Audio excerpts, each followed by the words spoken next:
você dá um exemplo grandioso de sua personalidade humilde, né? E isso me lembrou muito Codó, onde você nasceu, né? Você nasceu no município chamado Saco, me parece, né? No município de Codó. Na época em que você começava a pensar, né, em ler, a pensar em escrever, os primeiros insights que você teve, e a quem você recorreu, a que autores você recorreu logo que você descobriu essa tendência para a literatura?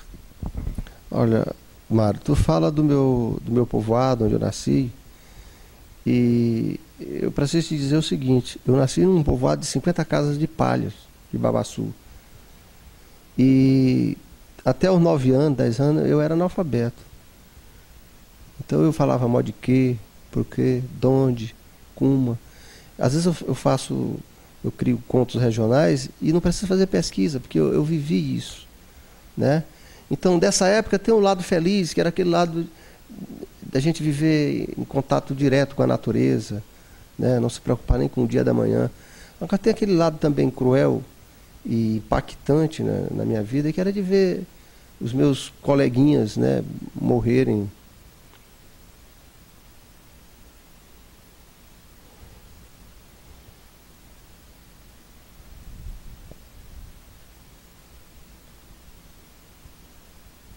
Havia fome, né? Onde eu nasci. E nosso estado é pobre, a gente sabe disso. Então essas lembranças ruins eu também trago comigo, né? Mas eu só vim mesmo despertar para a poesia já com 13, 15 anos. E a gente veio do interior, papai trabalhava no interior, a gente chegou aqui em São Luís, eu já tinha 13, 15 anos. E as minhas professoras de português, elas foram as que mais me incentivaram a escrever. Elas sempre diziam, quando eu terminava de fazer um trabalho literário, um poema, uma redação, eu sempre era o primeiro. E ela dizia assim, olha, ela me chamava depois, particularmente, dizia assim, olha, Alex, você é um poeta. Ela dizia assim, e ser poeta é uma coisa muito rara. Ela dizia isso para mim, ser poeta é uma coisa muito rara, porque eu conheço toda a mecânica da língua portuguesa. Minhas professoras diziam isso. Mas eu não consigo escrever como você escreve com 15 anos de idade. Eu não tenho essa criatividade. Então, preserve esse seu talento, estude, leia os clássicos, leia os melhores, né, que você será um poeta. Elas diziam isso para mim, né, e me motivaram, né. Mas era uma espécie assim de revelação. Quando eu lia um poema, ou de Gonçalves Dias, ou lia um poema de Castro Alves, ou de Augusto dos Anjos, que eu admiro muito, eu lia e dizia para mim mesmo, pô, mas eu posso escrever assim. Não nesse estilo, mas a minha maneira. Eu consigo ver o mundo de uma outra maneira. Eu consigo expressar o mundo, a minha sensibilidade, o que eu penso, de uma maneira original, certo? Como poeta, com imagens, com originalidade. Então, elas foram que me incentivaram. A partir daí eu comecei a escrever. Agora, eu diria para ti o seguinte, eu não tenho um autor específico que tenha me influenciado. Eu entrei na biblioteca pública aqui do estado, certa vez, porque na época não tinha internet, e a gente, se queria aprender mais alguma coisa, tinha que ir para a biblioteca. Eu entrei na biblioteca, olhei aqueles livros todos, e achei que se eu ficasse ali sentado, eu passava a vida toda lendo e não leria todos aqueles livros. Então eu cheguei à conclusão que eu tinha que ler primeiro os mestres. Aí eu fui ler Homero, Virgílio, né, Dante, Shakespeare, Cervantes, aí Fernando Pessoa, o Camões, o Castro Alves, o Gonçalves Dias. Então são os mestres, são fontes, né? Eu sabia que todos tinham bebido naquela fonte, então eu também teria que beber naquela fonte. E os outros eu leria se tivesse tempo, né? E é o que eu tenho feito a vida toda. E foi assim que eu despertei, mas não tem uma influência específica. Sobre os autores brasileiros, eu gosto muito do poeta do Augusto dos Anjos. Eu acho ele originalíssimo, certo? E sempre jovem, né? Todas as gerações jovens que leem Augusto dos Anjos ficam impactadas com a maneira como ele escreve. A maneira simbolista que ele coloca, né? O simbolismo dele é impactante ou não? O Augusto dos Anjos, ele nem se enquadra numa escola literária específica, né? Uns dizem que ele é simbolista, outros dizem que ele é pré-modernista. Ele é Augusto dos Anjos, simplesmente. Por isso que eu gosto dele. Eu não vejo Augusto dos Anjos lembrar um outro poeta. Ele é Augusto dos Anjos.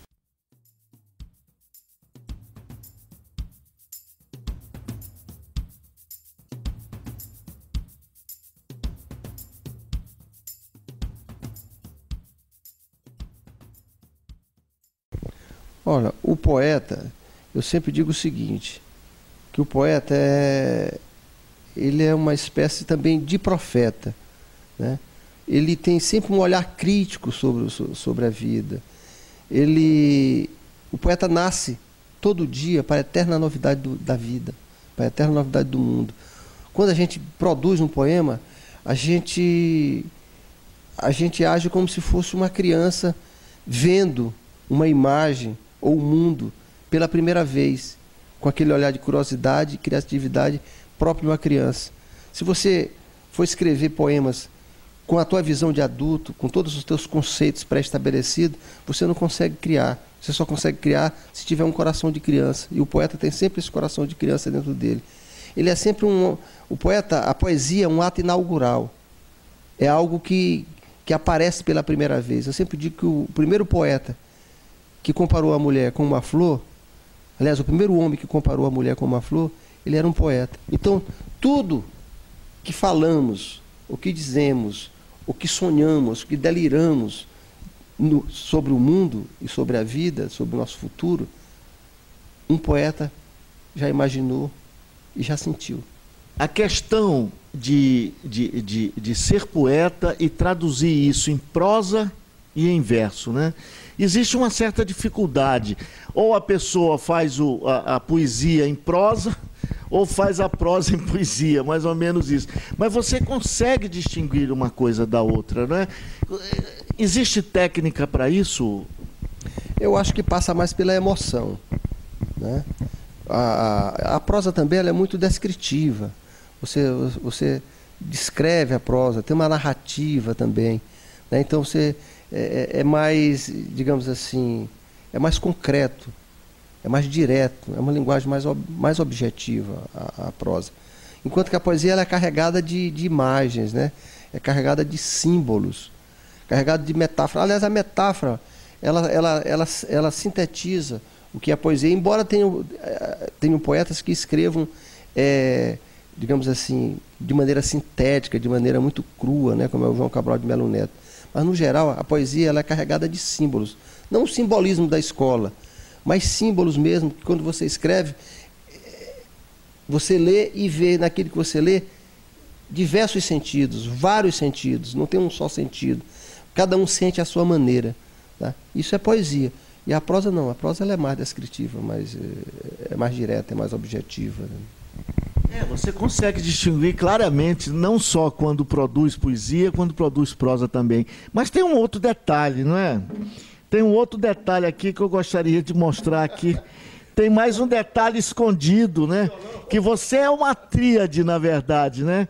É uma tríade, prosa, né? Faz prosa, faz poesia e faz letra de música, que todo mundo acha que letra de música é uma poesia. Claro que é, mas é uma técnica diferenciada, né? Então você também mergulha nesse universo de música e tem aí mais de 30 ou 45 músicas gravadas, né? Isso é uma mágica, Alex Brasil? Não, na realidade esse caminho da música eu não planejei, né? Eu não quis, né? A música que chegou até a mim. Como eu convivo com muitos compositores aqui na ilha, e aqui tem bons compositores, certa vez o Zé Lopes, que é um compositor criativíssimo, ele chegou para mim e trouxe 10 músicas que ele tinha feito, musicadas em cima de poemas meus, né? Ele chegou e disse para mim: Alex, eu sempre fui um admirador da tua poesia, sempre achei que teus poemas eram musicais, né? Quer dizer, tinha uma afinidade com a música, né? E musiquei esses 10 poemas. Aí, depois, às vezes as músicas chegam na minha cabeça, eu não gravo, não gravo no celular e tal, e vai embora, mas vem. E vem com letra, né? Ele disse assim, então, a partir de agora, quando essas músicas, essas melodias vierem à tua cabeça, e com a letra, grava no gravador, embora eu não seja um cantor e nem saiba tocar um violão, grava, e aí chama a gente, que nós somos parceiros, e a gente elabora a música. E a partir daí fazer parceria com esse pessoal, com o Gerúdio, com o Ronald Pinheiro, com ele, com o Fausto Baidu. Então, tem muita gente, Papete e tal, e aí a partir daí a gente passou a gravar as músicas. E eles começaram a dizer para mim que eu era compositor, já que a gente fazia a música, gravava as músicas, algumas até rodam nas rádios, tocam nas rádios e tal. E a partir daí disseram que eu também sou compositor. Mas Fausto Badu é um líder de um grupo muito conhecida no Brasil e no mundo, que é a Tribo de Jah. Isto é, você também faz reggae. Fiz. Tem um reggae, ele canta um reggae meu chamado Agarradinho, que é uma maneira típica que tem da gente dançar aqui, o reggae aqui em São Luís.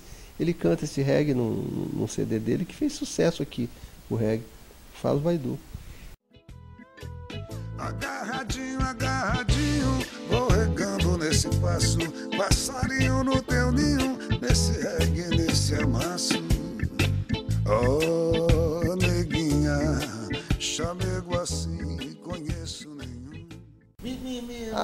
Aliás, as músicas que eu componho, elas não têm uma temática, um gênero específico. Pode ser um baião, pode ser um reggae, pode ser um tango. Teve um tango nosso aí que foi classificado no Festival Vivo aqui. Pode ser um fado, né? Então, um samba, que agora nós classificamos um samba aqui no Festival da Mirante, agora no final de ano. E vem na minha cabeça, né, depois que eu mostro para eles, é que a gente percebe que o gênero é esse ou aquele. Me diga uma coisa, Alex Brasil. Você está diretamente ligado à literatura brasileira. Né, o seu nome já foi imortalizado, apesar dos 60 e poucos anos. Você entrou na academia em 2003, você estava com 48 anos. Né?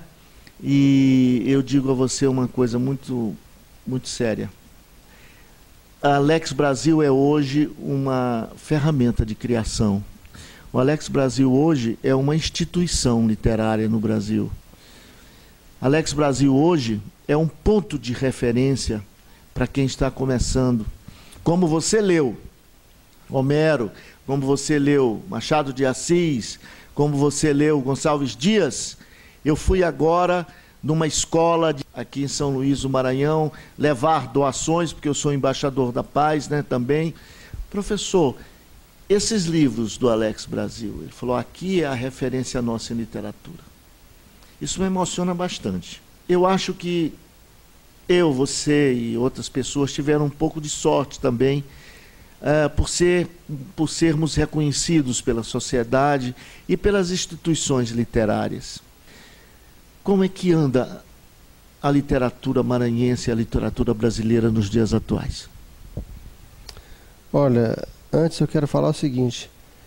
Eu acho que você foi muito generoso aí nos seus elogios à minha obra e à minha pessoa.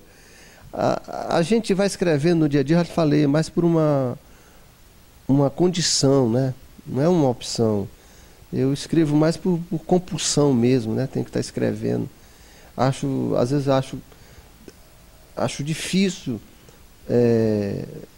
publicar um livro. É mais fácil escrever um livro do que publicar esse livro, principalmente aqui no Maranhão, que é um estado pobre. Mas em relação à qualidade e à quantidade, o Maranhão continua produzindo, continua tendo bons poetas e bons escritores, né? E que continuam publicando suas obras. O problema é que nós ficamos ilhados, né? Falta o lance da divulgação, do marketing, que nós não temos acesso a esses mecanismos, né, de divulgação da nossa obra. Mas ela continua em alto nível, em quantidade e qualidade. A literatura brasileira, ela mantém aí uma estabilidade, né, e que Ferreira Goulart é até um símbolo disso, né? Ferreira Goulart na poesia é um símbolo dessa nossa literatura, mas que continua também, como o Maranhão, produzindo muito e com qualidade. Mas nós também não conseguimos divulgar a nossa literatura além do nosso próprio país, né? E aqui dentro do próprio país, o brasileiro médio, ele lê pouca literatura. Então, raramente nós temos aqui dentro do Brasil, por exemplo, uma pessoa que consiga vender 100 mil livros, né, 50 mil livros. Best-seller de poesia aqui vende 5 mil livros. Se você vende 5 mil livros de poesia no Brasil, você é best-seller. Então, nós temos essa dificuldade. Tanto é que nós somos indicados praticamente para o Prêmio Nobel de Literatura, embora nosso país seja um país populoso, né, e represente uma língua que eu acho que hoje, eu não sei se não me engano, é a terceira ou a quarta mais falada no mundo, né, e não conseguimos ter um representante na premiação Nobel de Literatura. As dificuldades nacionais, resguardando essas proporções, são as mesmas nossas no Maranhão. Produz-se bem, com qualidade, com quantidade, mas não se é lido. Essa é que é a verdade.